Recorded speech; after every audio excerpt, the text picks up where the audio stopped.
News. Karnataka మాజీ DGP Om Prakash దారుణ హత్యకు గురి కావడం తీవ్ర సంచలనంగా మారింది. బెంగళూరులోని హెచ్ఎస్ఆర్ లేఅవుట్లోని తన నివాసంలో ఆయన హత్యకు గురయ్యారు. నిన్న మధ్యాహ్నం ఆయన భార్య పల్లవి ఇచ్చిన సమాచారంతో ఇంటికి వెళ్లిన పోలీసులు ఓం ప్రకాష్ రక్తపు మడుగులో పడి ఉండడాన్ని గుర్తించారు. ఇక ఆసుపత్రికి తరలించిన ఆయన అప్పటికే మరణించినట్లు వైద్యులు ధృవీకరించారు. ఈ హత్యకు కుటుంబ తగాదాలే కారణమని పోలీసులు భావిస్తున్నారు. ఈ నేపథ్యంలోనే ఆయన భార్య పల్లవిని అన్ని కోణాల్లో విచారించారు పోలీసులు.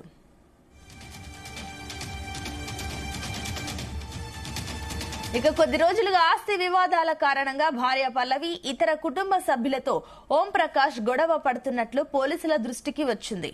ఇటీవల ఆయన ఇంటి వద్ద భార్య ఆందోళనకు దిగిన ఉదంతం ప్రసారమైంది. ఇక ఐపీఎస్ ఫ్యామిలీ గ్రూప్ లోనూ తన భర్త ప్రకాష్ కుటుంబ సభ్యులను తీవ్రంగా హింసిస్తున్నారని, ఇంట్లో తుపాకీతో తిరుగుతున్నారని పల్లవి మెసేజ్లు పోస్టు చేసినట్లు పోలీసులు వెల్లడించారు. ఆదివారం ఈ గొడవ తీవ్ర రూపం దాల్చడంతో ఆమె భర్తను పలుమార్లు పొడిచి హత్య చేసినట్లు తెలిపారు. హత్య అనంతరం మరో మాజీ DGP I have finished monsters అంటూ పోస్టులో మెసేజ్ పెట్టారు. ఇక డీజీపీ అలోక్ మోహన్, బెంగళూరు నగర కమిషనర్ బి దయానంద్ ఘటనా స్థలానికి వెళ్లి పరిశీలించారు. మృతుడి భార్య పల్లవి, కుమార్తె, కోడళ్లను పోలీసులు అదుపులోకి తీసుకుని విచారిస్తున్నారు. Afternoon around 4:30 we got an information regarding this particular incident. The Hoysala vehicle attended immediately. We came to know about this incident of death of our ex-DG and IGP, Shri Om Prakash. Currently, the son of Mr. Om Prakash, he has been contacted. He is giving a complaint against this particular incident. Once the complaint is given, FIR will be registered and further investigation of the case will be taken up. What is the motive murder? See, immediately we cannot reach into the details and motive of the complete incident that has happened. So once the case is registered, a detailed investigation will be taken up. Every single aspect that pertains to the background of this particular case will be investigated, and we will be able to know what exactly is the reason behind it. Any arrests related to this? Immediately there are no arrests. So it looks like from the initial information that is there that things may be internal in nature, but we are still to. But still, we see all these things will take time to be determined. But yes, every single aspect that will be ensured to be looked into, and then only we'll be in a position to tell exactly what exactly happened. It seems that some sharp weapon has been used because there is a lot of blood loss, because of which that it seems the death has happened. Now postmortem is going on tomorrow. So once the FIR formalities are complete, so we'll give the requisition for postmortem, and once the postmortem is complete, further formalities will be taken up. Right. ఇక కర్ణాటక మాజీ DGP Om Prakash దారుణ హత్యకు సంబంధించి మరిన్ని details మా correspondent Hariprakash అందిస్తారు. హరిప్రకాష్. సునీత, కర్ణాటక మాజీ director general of police Om Prakash దారుణ హత్యకు గురైన ఘటన ఇప్పుడు పోలీసు వర్గాల్లోనూ ఇటు ప్రజల్లోనూ కలకలం రేగుతోంది. ఎందుకంటే బెంగళూరులోని హెచ్ఆర్ లేఅవుట్ లోని తన నివాసంలో అనుమానాస్పద స్థితిలో ఆయన హత్యకు గురైనట్లు పోలీసులు కూడా తెలిపారు. తన 3 అంతస్తుల ఇంటి గ్రౌండ్ ఫ్లోర్ లో రక్తపు మడుగులో పడి ఉన్నట్లు పోలీసులు గుర్తించారు. పదునైన ఆయుధం వల్ల గాయాలున్న అతని మృతదేహాన్ని అతని భార్య పల్లవి గుర్తించి పోలీసులకు సమాచారం అందించిందని అధికారులు అంటున్నారు. ఈ ఘటనకు సంబంధించి సమాచారం అందుకున్న వెంటనే సీనియర్ పోలీస్ అధికారులు సంఘటనా స్థలానికి చేరుకున్నారు.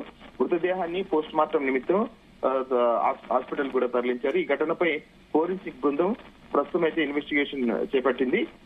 ప్రాథమిక దర్యాప్తులు అయితే ఓం ప్రకాష్ దారుణ హత్యకు గురైనట్లుగా కూడా తెలుస్తోంది. ఎందుకంటే కుటుంబ సభ్యుల ప్రమేయము, బహుశా కుటుంబంలో కాన్ఫ్లిక్ట్స్ ఉన్నాయి, కుటుంబ వివాదం కారణంగానే ఈ హత్య జరిగి ఉండవచ్చునని కూడా పోలీసులు అనుమానిస్తున్నారు. ఓం ప్రకాష్ ను 3 సార్లు పొడిచి చంపారని, హత్యకు ఉపయోగించిన కత్తిని ఆయన ఇంటి నుంచి స్వాధీనం చేసుకున్నామని కూడా పోలీసులు తెలిపారు. అయితే కుటుంబంలో ఈ కలహాలు, కుటుంబ వివాదం నేపథ్యంలో అతని భార్య పల్లవి కుమార్తెను కూడా అదుపులోకి తీసుకుని పోలీసులు ప్రశ్నిస్తున్నారు. ఇటీవలి కాలంలో తన ప్రాణాలకు ముప్పు ఉందని ఓంప్రకాష్ కొంతమంది సన్నిహితుల ముందు కూడా ఆందోళన వ్యక్తం చేసినట్లుగా కూడా పోలీసుల ప్రాథమిక దర్యాప్తులో తేలింది. ఈ ఓంప్రకాష్ అయితే 1981 బ్యాచ్ ఐపీఎస్ అధికారి. ఈయన బీహార్ లోని చంపారణ్ కు చెందిన వ్యక్తి. సునీత 2015 మార్చి 1న కర్ణాటక డీజీపీగా ఈయన బాధ్యతలు చేపట్టి 2017లో పదవి విరమణ పొందారు. ఆ తర్వాత బెంగళూరులోని హెచ్ఎస్ఆర్ లేఅవుట్ లో ఆయన ప్రస్తుతం నివాసం ఉంటున్నారు. Bengaluru police commissioner B Dayanand ఈ రోజు ఆయన సంఘటన స్థలాన్ని పరిశీలించగా కూడా ఆయన ఇన్వెస్టిగేషన్ చేస్తున్నారు. ఆయన చెప్పిన మాటలు బట్టి అయితే ఆదివారం సాయంత్రం అంటే నిన్న సాయంత్రం 4 గంటల నుండి 4:30 గంటల ప్రాంతంలో మాజీ డీజీపీ ఓంప్రకాష్ మరణం గురించి తమకు సమాచారం అందింది. ఆయన కుమారుడిని సంప్రదించి ఈ సంఘటనపై కేసు నమోదు చేసినట్లుగా కూడా పోలీస్ కమిషనర్ తెలిపినారు. దీనిపై వివరణాత్మక ఇన్వెస్టిగేషన్ జరుగుతోంది. ఇప్పటి వరకు ఎవరిని కూడా అరెస్టు చేయలేదని కూడా కమిషనర్ అంటున్నారు. అయితే ఒక షార్ప్ అయిన ఒక ఏదైనా ఆయుధాన్ని ఉపయోగించినట్లుగా కూడా ఈ హత్యకు తెలుస్తోంది. దానివల్ల చాలా రక్తాన్ని కోల్పోయి ఆయన మరణానికి దారి తీసిందని కూడా పోలీస్ కమిషనర్ బి దయానంద్ తెలిపారు. అయితే ఈ భార్యనే హత్య చేసి ఉంటుందని కూడా పలు అనుమానాలు వ్యక్తమవుతున్నట్టుగా కూడా తెలుస్తోంది. ఎందుకంటే కర్ణాటక 38వ డీజీపీగా మార్చి 1, 2015 నియమితులైన ఓంప్రకాష్ ఆయన కెరీర్ అయితే విశిష్టమైన కెరీర్ ని కలిగి ఉన్నారు. ఆయన హోంగార్డ్స్ కమాండెంట్ జనరల్ తో సహా అనేక కీలక పదవులను కూడా ఆయన నిర్వహించారు. అగ్నిమాపక, అలాగే ఎమర్జెన్సీ సర్వీసెస్, పౌర హక్కుల అమలు, కర్ణాటక లోకాయుక్త, నేర పరిశోధన విభాగం అంటే సిఐడిలో కూడా ఆయన పనిచేశారు. ఆయన రవాణా కమిషనర్ గా కూడా సేవలు అందించినారు. కార్వాన్ జిల్లాలోని భట్కల్ ప్రాంతంలో మతపరమైన ఉద్రిక్తతలను సమర్థవంతంగా నిర్వహించడంలో ఓంప్రకాష్ కీలక పాత్ర పోషించారు. ముఖ్యంగా బెంగళూరులో జరిగిన 2 ప్రధాన ఉగ్రవాద టెర్రరిస్ట్ సంఘటనల నేపథ్యంలో ఆయన ముఖ్యమైన పాత్ర పోషించారు. 2013 ఏప్రిల్ 17న బీజేపీ ప్రధాన కార్యాలయ సమీపంలో జరిగిన బాంబు పేలుడు, 2014 డిసెంబర్ 28న జరిగిన చర్చి స్ట్రీట్ పేలుడు సంఘటనల నేపథ్యంలో కూడా ఆయన ఈ కేసులో స్పెషల్ గా ముఖ్యమైన భూమికి కూడా పోషించారు.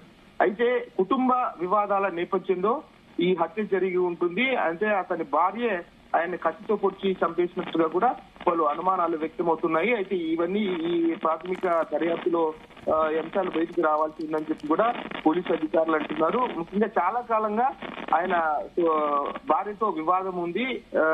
సన్నిహితుల వద్ద కూడా తనకు కుటుంబ సభ్యుల నుంచి ప్రాణహాని ఉందని కూడా ఆయన వాపోయినట్లుగా కూడా ప్రాథమిక సమాచారాన్ని బట్టి తెలిసిందని పోలీసులు కూడా అంటున్న నేపథ్యంలో ప్రస్తుతం అయితే ఆయన భార్యను, ఆయన కుమార్తెను పోలీసులు అదుపులోకి తీసుకుని విచారణ చేపడుతున్నారు. సునీత, అయితే సాయి ప్రసాద్, అంతకంటే ముందే ఈ ఐపీఎస్ ఫ్యామిలీ గ్రూప్ లో పల్లవి రెస్పాండ్ అయినట్లు తెలుస్తుంది. ఆ మెసేజ్లకు సంబంధించి గతంలో పోలీసులు ఏమైనా రెస్పాండ్ అయ్యారా? అంటే పోలీసులు అయితే ప్రస్తుతం మృతుడి భార్య పల్లవి, కుమార్తె, కోడళ్లను అదుపులోకి తీసుకుని విచారిస్తున్నారు. సునీత, ఎందుకంటే చాలా కాలంగా ఓంప్రకాష్ తనను వేధిస్తున్నారు. కుటుంబంలో తనను, కోడళ్లను కానివ్వండి, అలాగే కూతుర్ని కానివ్వండి అని చెప్పేసి. అయితే అతను మానసికంగా ఏమైనా డిస్టర్బ్ అయ్యాడా అనేది ఇంకా తెలియాల్సి ఉంది. చాలా కాలంగా భార్యతో ఆయనకు గొడవలు ఉన్నట్లుగా కూడా తెలుస్తుంది. అయితే కుటుంబ వివాదాల నేపథ్యంలో అంటే ఆయన టార్చర్ ని భరించలేక భార్య ఈ హత్య చేసి ఉంటుందని కూడా పోలీసులు అనుమానిస్తున్నారు. ప్రస్తుతం అయితే ఆయన భార్య పల్లవిని అన్ని కోణాల్లో విచారిస్తున్నారు. భార్యను, అలాగే కుమార్తెను, కోడళ్లను కూడా అదుపులోకి తీసుకుని ప్రస్తుతం అయితే విచారిస్తున్నారు. Sunitha, right Sai Prasad, thank you.